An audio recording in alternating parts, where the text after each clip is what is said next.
If you're in a mood to thank someone, thank Amy Schuster. That is what I would have told our first guest tonight before he tweeted this at 9:56 a.m. The only reason these emails are out is Lawrence had the survivors' lawyers on who gave me the tip to subpoena the estate. Why did Justice or the FBI not get and release these? Congressman Ro Khanna was booked on this program on July 23rd of this year. He followed that night an appearance by attorney Brad Edwards, who revealed in our discussion that the way for Congress to obtain a massive trove of information about Jeffrey Epstein would be to subpoena Jeffrey Epstein's estate. Brad Edwards said that he knows the attorneys handling the Epstein estate, and he is sure that they would immediately comply with such a subpoena, and he was right. Brad Edwards was booked on this program that night by Amy Schuster, whose job is to find us the best lineup of guests possible for this program, and she does it every night without ever checking with me. I usually have no input on the guests. The words I say here are mine. What you hear from me on this program comes from me. I write the scripts, but that's just one piece of a program like this. Melissa Ryerson, for the last several years, has been deciding what the shape of this program should be. She has a much better command of the news landscape than I do every day, and she suggests what we should be covering, and she's always right. And only then do I apply my thinking to what we're going to present to you tonight, and eventually my writing of what we will present to you tonight. But having Brad Edwards, who is an attorney for hundreds of the survivors of Jeffrey Epstein, join us on this program that night was Amy Schuster's idea, and telling us about sending a subpoena to the Epstein estate was Brad Edwards' idea, announced right here on this program. I didn't think that up. I never would have thought of that. And so, yes, Congress issued the subpoena that produced these emails because Brad Edwards suggested that they do that on this program, and Congressman Ro Khanna, who was the next guest on this program that night, immediately said on television that night that he would take up that suggestion. And then he helped lead the charge for the subpoena issued by the House, a Republican-controlled House.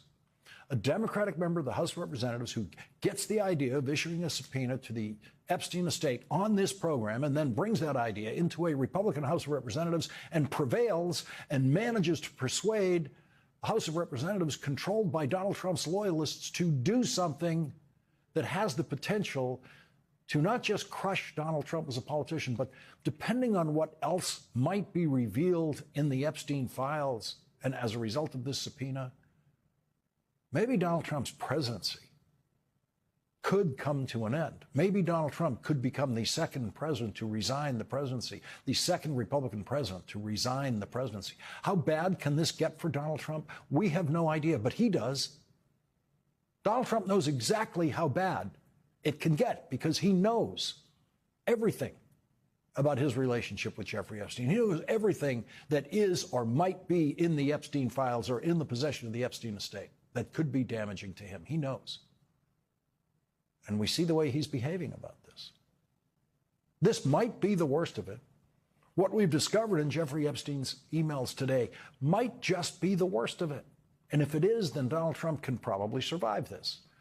But Donald Trump himself is making an all-out effort to stop the release of the Epstein files after these emails were released today. Donald Trump has made the judgment that what remains hidden in the Epstein files must never be seen by anyone. And that is why he had Congresswoman Lauren Boebert in the White House today, hoping she would be convinced to take her name off of the discharge petition, which she had already signed in the House of Representatives. She did not bend to that pressure. The discharge petition has been officially filed after getting its 218th signature today, when the newest member of the House of Representatives, Adelita Grijalva, in her first act as a member of the House, became the most important member of the House today, when she provided the 218th signature for that discharge petition, which will come to a vote possibly next week in the House of Representatives, that would force the release of the Epstein files. J.D. Vance is doing exactly what Gerald Ford did while the Nixon presidency was sinking and Richard Nixon was under increasing pressure over several months that led to his resignation. Gerald Ford said nothing.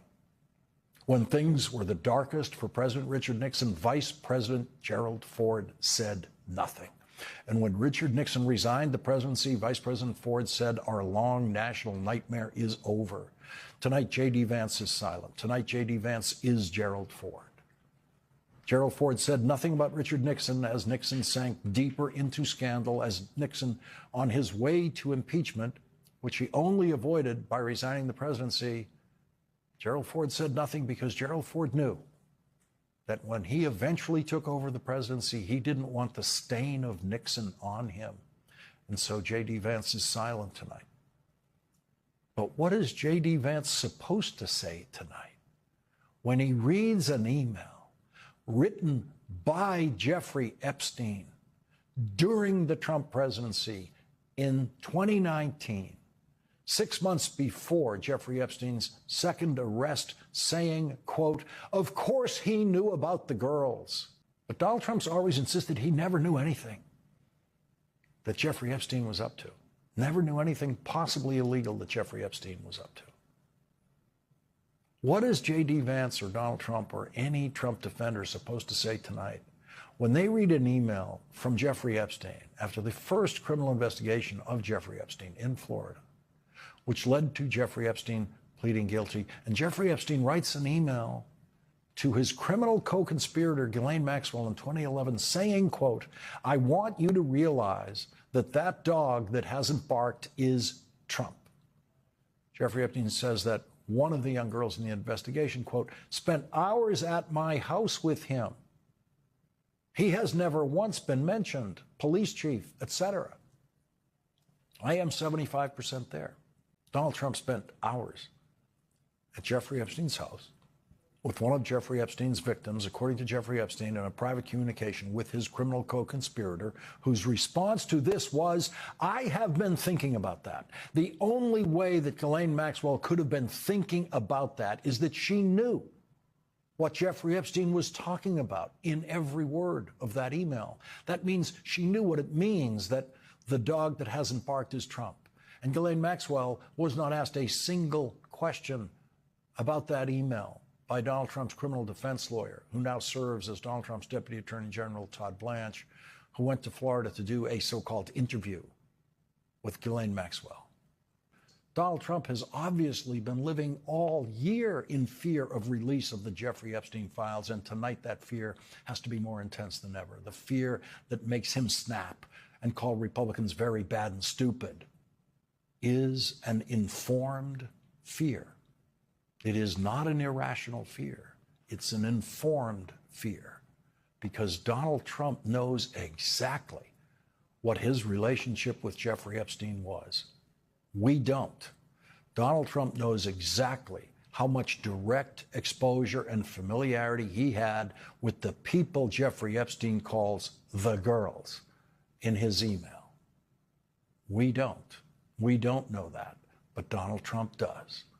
Donald Trump knows everything about his relationship with Jeffrey Epstein that might be in the Epstein files. And knowing everything that Donald Trump himself knows about his relationship to Jeffrey Epstein, Donald Trump had a choice. He could have said, "Let it all come out. I have nothing to fear because I know everything about it and I know there's nothing to fear." Or knowing everything Donald Trump knows about his relationship with Jeffrey Epstein, and after having been briefed about what the Epstein files say about him by his Justice Department, Donald Trump seems to have decided that the Epstein files must never come out.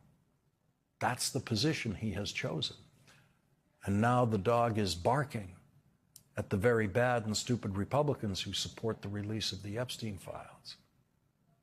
After the dog barked at those Republicans and called them bad and stupid at 2:03 p.m. today, 4 hours later, Politico reported senior Republicans privately believe dozens of Republicans will vote for it, possibly 100 or more, according to 5 people granted anonymity to speak candidly. And so the mad barking dog might be on his way to creating the biggest bipartisan landslide vote against Donald Trump the House of Representatives has ever seen.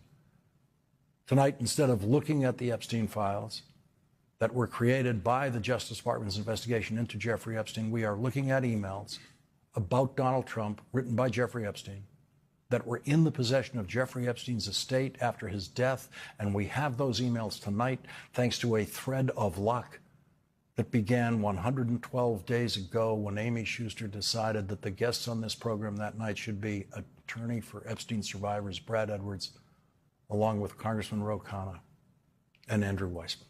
We have more bombshell Epstein-related documents that the public is learning about that I need you to see, including the fact that Jeffrey Epstein claimed to spend the first Thanksgiving of Donald Trump's first presidency with him in Palm Beach. This is an email chain in which Jeffrey Epstein was asked about what he's doing for Thanksgiving and who else is there, and he says David Fizzle, Hansen, Trump. Another email chain where Jeffrey Epstein to a reporter at the New York Times says, quote, read the Uz feed for my airplane logs and Hawaiian Tropic contest. Have them ask my houseman about Donald almost walking through the door, leaving his nose print on the glass as young women were swimming in the pool, and he was so focused on walking straight into the door. We know this is about Trump because look at the subject line, read Trump. And this one's interesting. This is from Michael Wolff to Jeffrey Epstein days before the 2016 election. There's an opportunity to come forward this week and talk about Trump in such a way that could garner your great sympathy and help finish him. Interested? Epstein declined to take Trump down. Everyone needs to see this, and I'll continue digging through the thousands of documents. Spread the word, follow for more. It has been more than 16 years since a civilian working for the Navy was charged with passing secrets to Israel. Jonathan Pollard pled guilty to conspiracy to commit espionage and is serving a life sentence. At first, Israeli leaders claimed Pollard was part of a rogue operation, but later took responsibility for his work. Now, Fox News has learned some U.S. investigators believe that there are Israelis again very much engaged in spying in and on the U.S., who may have known things they didn't tell us before September 11th. Fox News correspondent Carl Cameron has details in the first of a four-part series. Since September 11th, more than 60 Israelis have been arrested or detained, either under the new Patriot anti-terrorism law or for immigration violations. A handful of active Israeli military were among those detained, according to investigators, who say some of the detainees also failed polygraph questions when asked about alleged surveillance activities against and in the United States. There is no indication that the Israelis were involved in the 9/11 attacks, but investigators suspect that the Israelis may have gathered intelligence about the attacks in advance and not shared it. A highly placed investigator said there are, quote, tie-ins, but when asked for details, he flatly refused to describe them, saying, quote, evidence linking these Israelis to 9/11 is classified. I cannot tell you about evidence that has been gathered. It's classified information. Fox News has learned that one group of Israelis, spotted in North Carolina recently, is suspected of keeping an apartment in California to spy on a group of Arabs who the United States is also investigating for links to terrorism. Numerous classified documents obtained by Fox News indicate that even prior to September 11th, as many as 140 other Israelis had been detained or arrested in a secretive and sprawling investigation into suspected espionage by Israelis in the United States. Investigators from numerous government agencies are part of a working group that's been compiling evidence since the mid-90s. These documents detail hundreds of incidents in cities and towns across the country that investigators say, quote, may well be an organized intelligence gathering activity. The first part of the investigation focuses on Israelis who say they are art students from the University of Jerusalem and Bezalel Academy. They repeatedly made contact with U.S. government personnel, the report says, by saying they wanted to sell cheap art or handiwork. Documents say they, quote, targeted and penetrated military bases, the DEA, FBI, and dozens of other government facilities, and even secret offices and unlisted private homes of law enforcement and intelligence personnel. The majority of those questioned, quote, stated they served in military intelligence, electronic surveillance intercept, and/or explosive ordnance units. Another part of the investigation has resulted in the detention and arrests of dozens of Israelis at American Mall kiosks, where they've been selling toys called Puzzle Car and Zoomcopter. Investigators suspect a front. Shortly after the New York Times and Washington Post reported the Israeli detentions last month, the carts began vanishing. Zoomcopter's webpage says, "We are aware of the situation caused by thousands of mall carts being closed at the last minute. This in no way reflects the quality of the toy or its saleability. The problem lies in the operator's business policies." Why would Israelis spy in and on the U.S.? A General Accounting Office investigation referred to Israel as Country A and said, quote, "According to a U.S. intelligence agency, the government of Country A conducts the most aggressive espionage operation against the U.S. of any U.S. ally." A defense intelligence report said Israel has a voracious appetite for information and, quote, "The Israelis are motivated by strong survival instincts which dictate every facet of their political and economic policies. It aggressively collects military and industrial technology, and the U.S. is a high priority target." The document concludes, quote, "Israel possesses the resources and technical capability to achieve its collection objectives." A spokesman for the the Israeli embassy here in Washington issued a categorical denial, saying any suggestion that Israelis are spying in or on the U.S. is, quote, "simply not true." There are other things to consider, and in the days ahead, we will take a look at the U.S. phone system and law enforcement's methods for wiretaps, and an investigation into the possibility that both have been compromised by our friends and allies overseas. Brett? Carl, what about this question of advanced knowledge of what was going to happen on 9/11? How clear are investigators that some Israeli agents may have known something? Well, it's very explosive information, obviously, and there's a great deal of evidence that they say they have collected, none of it necessarily conclusive. It's more when they put it all together. A bigger question, they say, is how could they not have known? Almost a direct quote, Brett. This going to the fact that they were spying on some Arabs, right? Correct. All right, Carl, thanks very much. The White House is frozen right now, effectively paralyzed after more bombshell documents from Jeffrey Epstein's estate have become public, and now up to 100 Republicans could break from Donald Trump and vote to release the full files from the Justice Department. We're seeing a tidal wave of information come out and a complete change in the trajectory of this presidency. And I spent the past many hours overnight reading two things: Virginia Giuffre's memoir and more of the Epstein files, more of the 23,000 documents released by the House Oversight Committee. And there are bombshells in there that the public is not yet even talking about. And so I want you to be the first to know. Overnight, Donald Trump was asked whether or not he had any response to the Epstein files. This is what his response was. Can you respond to these Epstein emails that were released today? Well done, Mr. President. Great job.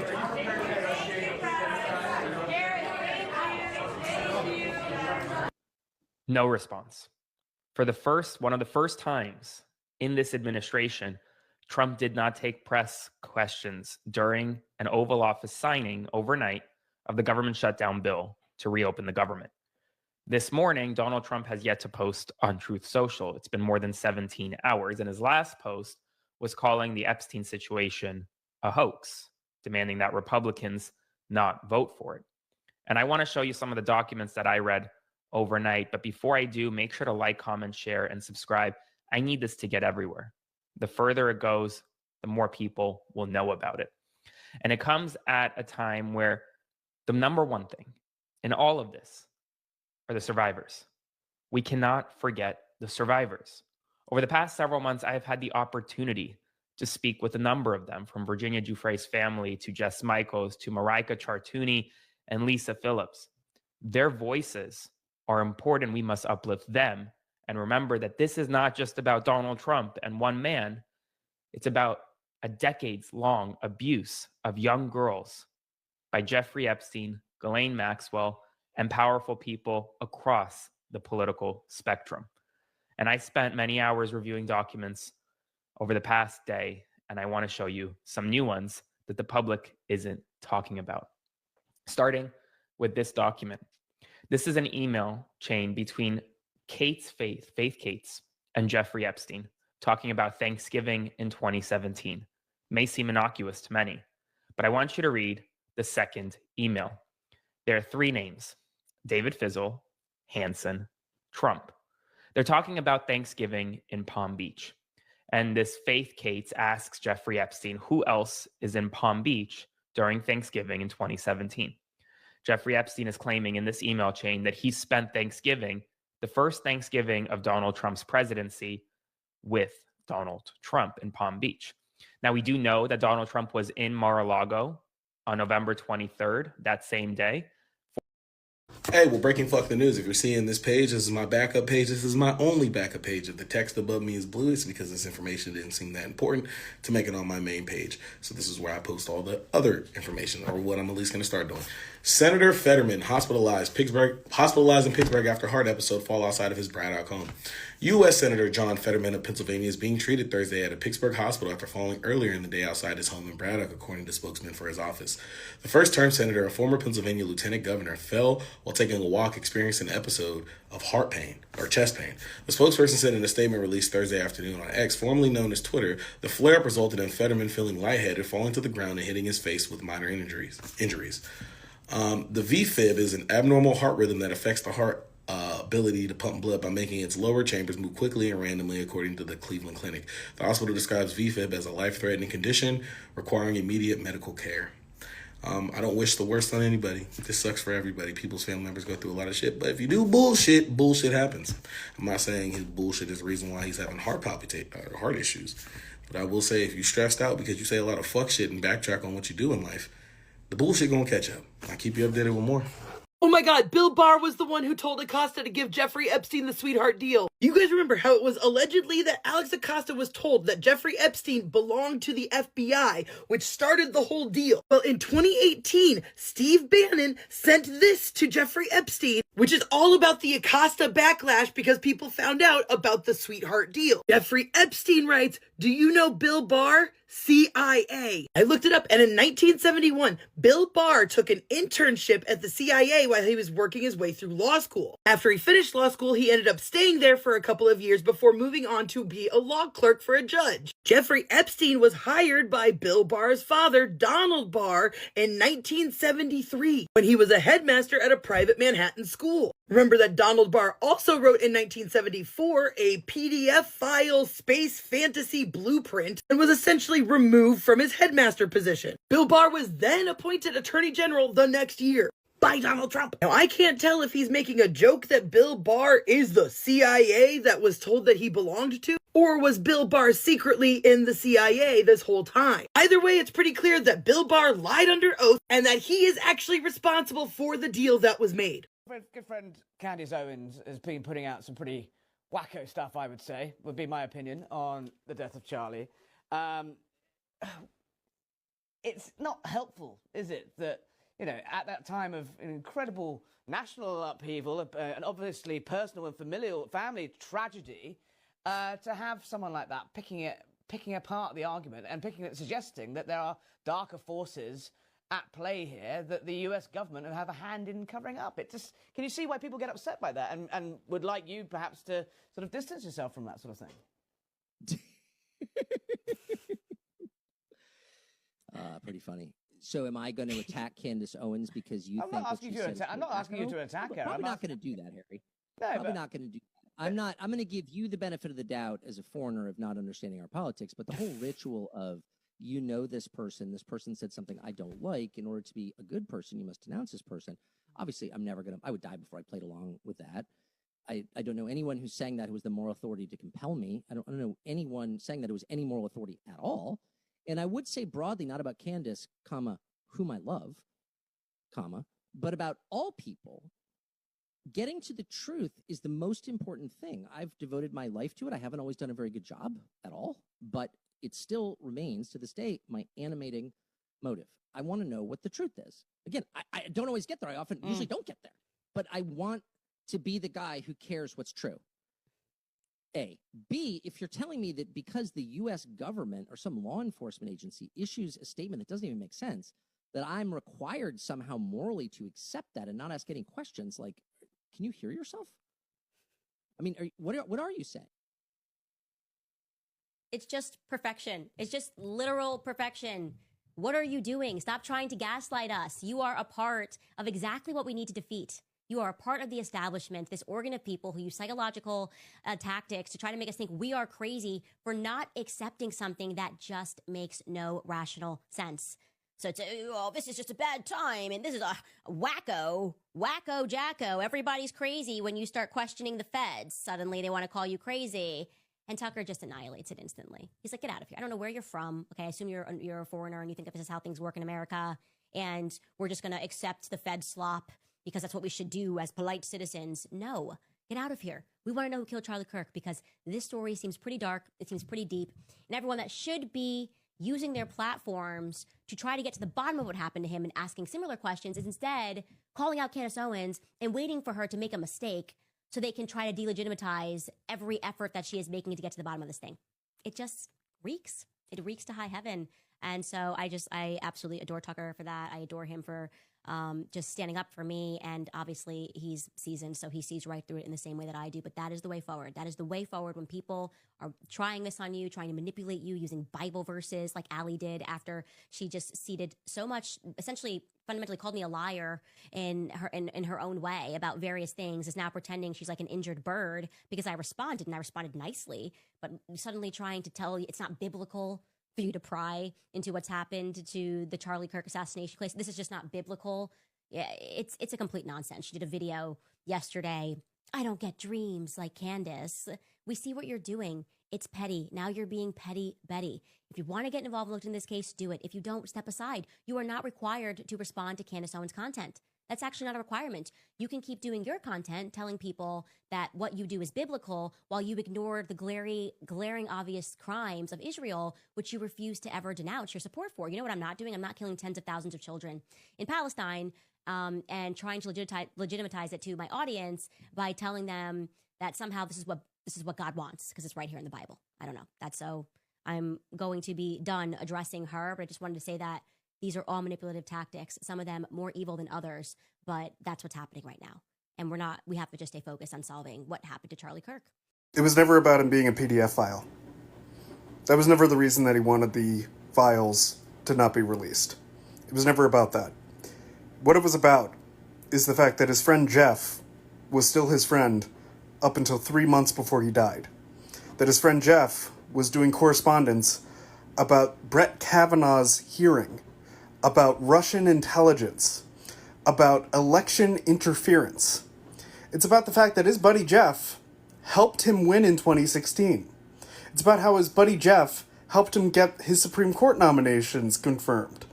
It's about how his buddy Jeff had information on a lot of important people besides himself and used that information to the current president's advantage. And that's the thing that nobody's talking about. But read those emails. Read those emails. It is way worse than him just being a PDF file. Although obviously him being a PDF file is still really bad in and of itself. I don't want to undercut that part of it. There are real victims here. But if it was just about that, he wouldn't have wanted it hidden. And now that we know, now that it's out, this could destroy the entire United States government. Good. Isn't it true, sir, that a friend of yours sent you 3 12-year-old females for you to sexually abuse on one of your birthdays?